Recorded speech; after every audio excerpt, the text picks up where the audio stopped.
Baik, perkenalkan nama saya Rofandi, saya dari kelas 12 AKL. Di sini saya akan membacakan artikel tentang perkebunan kelapa sawit. Kelapa sawit merupakan salah satu komoditas perkebunan yang memiliki peran strategis dalam pembangunan ekonomi Indonesia. Sebagai penghasil kelapa sawit terbesar di dunia, industri kelapa sawit telah menyediakan lapangan pekerjaan sebesar 16 juta tenaga kerja baik secara langsung maupun tidak langsung. Produksi minyak sawit dan inti sawit pada tahun 2018 tercatat sebesar 48,68 juta ton, yang terdiri dari 40,50 juta ton crude palm oil (CPO) dan 8,11 juta ton palm kernel oil (PKO).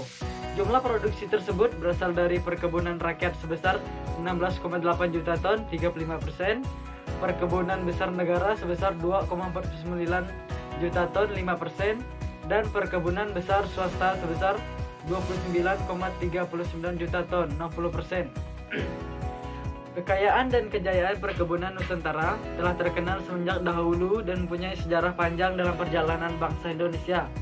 Kemewahan rempah-rempah dan hasil kebun kita menjadi primadona pada abad ke-18 dan menjadi incaran bangsa-bangsa lain, ujar Menteri Koordinator Bidang Perekonomian Airlangga Hartarto membuka acara kegiatan webinar menuju perkebunan Indonesia berkelanjutan yang diselenggarakan oleh PT Riset Perkebunan Nusantara dengan mengambil tema Pekebun Sawit Rakyat Berkelanjutan, Terhenti dan Regenerasi.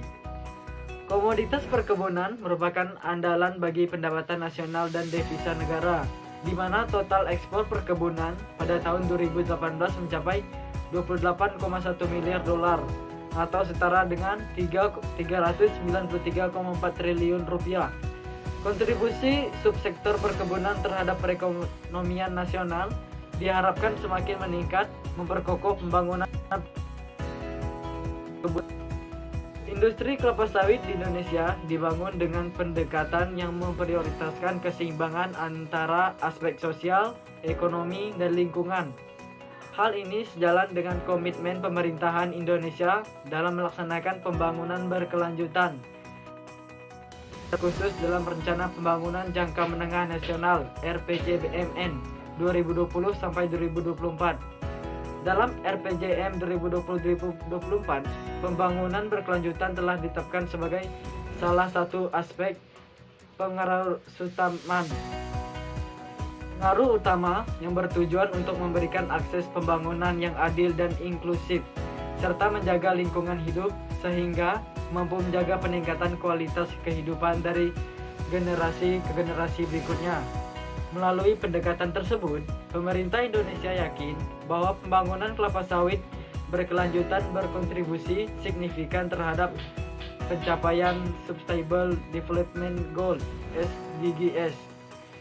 Menko Airlangga Hartarto juga menyampaikan bahwa sesuai dengan arahan Bapak Presiden Joko Widodo dalam upaya mengakselerasi pembangunan kelapa sawit berkelanjutan, telah diterbitkan Peraturan Presiden Perpres Nomor 44 Tahun 2020 tentang Sistem Sertifikasi Perkebunan Kelapa Sawit Berkelanjutan di Indonesia, yang biasa dikenal dengan Indonesia Sustainable Palm Oil atau ISPO. Peraturan ini mewajibkan seluruh tipe usaha kelapa sawit, yaitu perkebunan besar negara, perkebunan besar swasta, dan perkebunan rakyat Indonesia untuk mendapatkan sertifikasi ISPO sebagai jaminan bahwa praktik produksi dilakukan telah mengikuti prinsip dan kaidah keberlanjutan. Pemerintah tetap berkomitmen untuk melakukan peremajaan atau replanting sebanyak 180.000 hektar kebun kelapa sawit milik pekebun pada tahun 2021 ini. Hal ini ditujukan untuk meningkatkan produktivitas perkebunan kelapa sawit, khususnya di angkat pekebun rakyat.